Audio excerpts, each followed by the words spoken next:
Gracias, presidente. Buenos días. Benito Jiménez, de Reforma.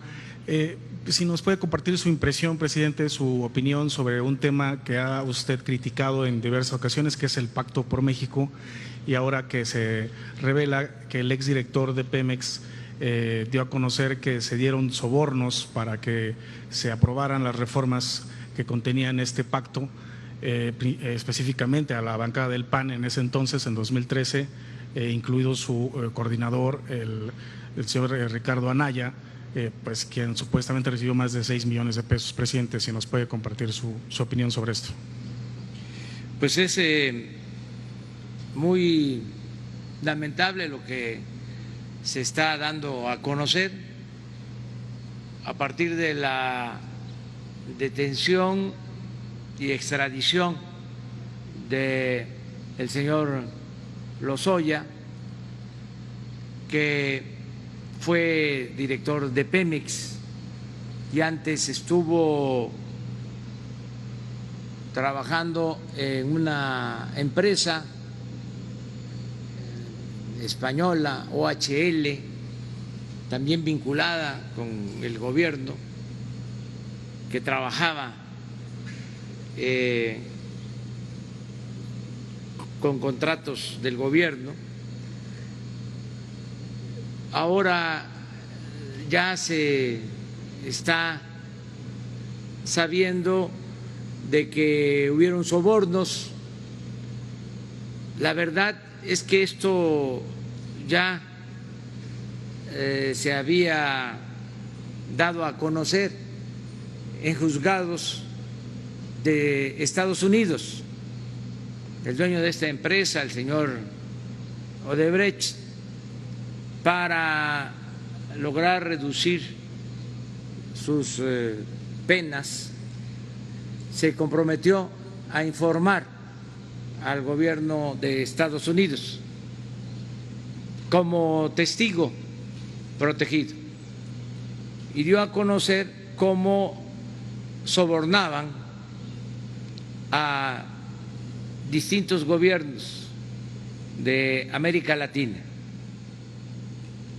Esto ya lleva algunos años.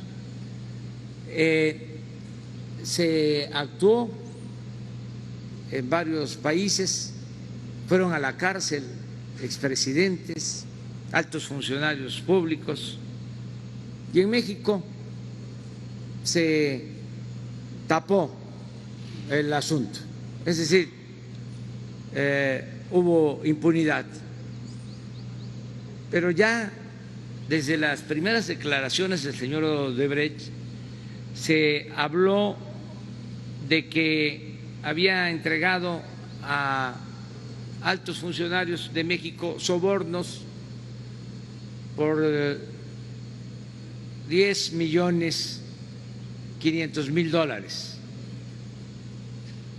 Esa fue una de las cantidades que se dieron a conocer en ese entonces.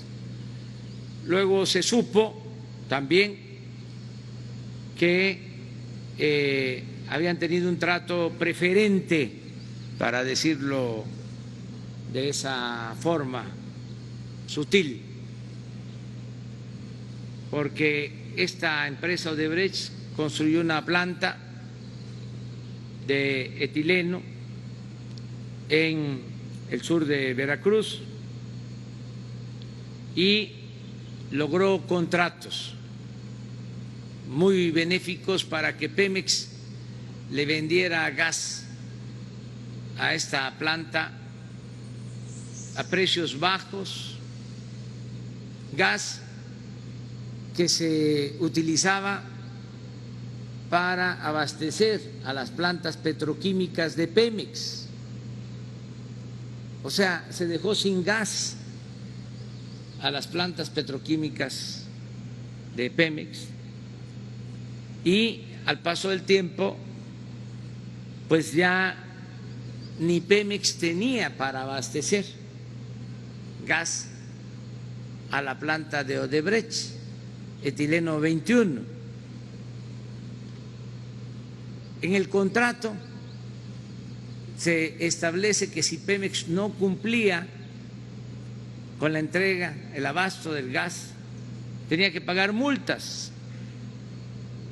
Desde que nosotros llegamos, por lo irregular de este contrato, por lo leonino de este contrato, se dejaron de pagar esas multas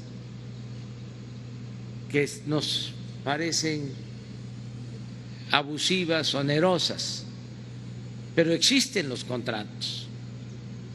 Además, en ese entonces, para la construcción de esa planta, el financiamiento lo otorgó la banca de desarrollo, el Banco de Comercio Exterior. Es decir, fue un negocio que se hace al amparo del poder público. Esta empresa, Odebrecht, llega a tener una reunión de su consejo de administración en Los Pinos. Esto se da antes de que llegara el presidente Peña. Luego, ya en campaña, se sabe que se utilizó dinero de Odebrecht para financiar esa campaña. Es también muy interesante recordar que en ese entonces presentamos nosotros denuncias por gastos excesivos de campaña que rebasaban los topes legales. La decisión del INE en ese entonces es de que no había ningún delito y que los que habían rebasado el tope de campaña éramos nosotros. Así está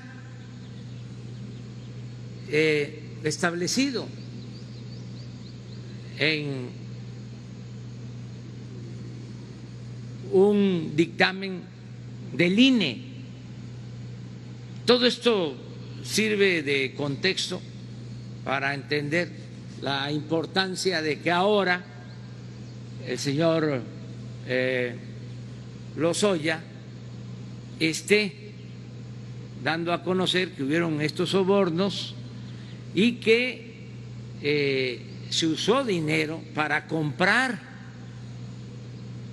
la reforma energética y que se repartió dinero a legisladores de partidos. Sería muy importante terminar de saber cuánto y a quiénes, porque una cosa son los 10.500.000 y otro asunto es también vinculado a este manejo ilegal, lo que se utilizó para comprar, sobornar a legisladores y que se aprobara la reforma energética. La transparencia es una regla de oro de la democracia y todos los mexicanos tienen que saber qué sucedió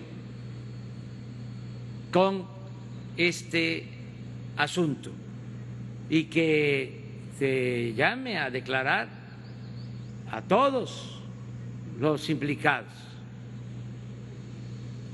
que se limpie por completo de corrupción el país y no solo que se castigue a los responsables, sino lo que he venido diciendo, que se denuncie públicamente a los involucrados para seguir estigmatizando a la corrupción, para que no se convierta la corrupción en una práctica común, aceptada, en una costumbre. Por el contrario, que podamos desterrar la corrupción de México, que es el principal problema de nuestro país. Imagínense con esas tranzas cuándo iba a salir adelante el país. No alcanzaba el presupuesto, por eso se abandonó al pueblo, por eso tanta pobreza, por eso tanta desatención, por eso el abandono en la educación, el abandono en el sector salud, por eso se desató la inseguridad y la violencia, porque se abandonó el pueblo, porque se dedicaron nada más a robar, a saquear.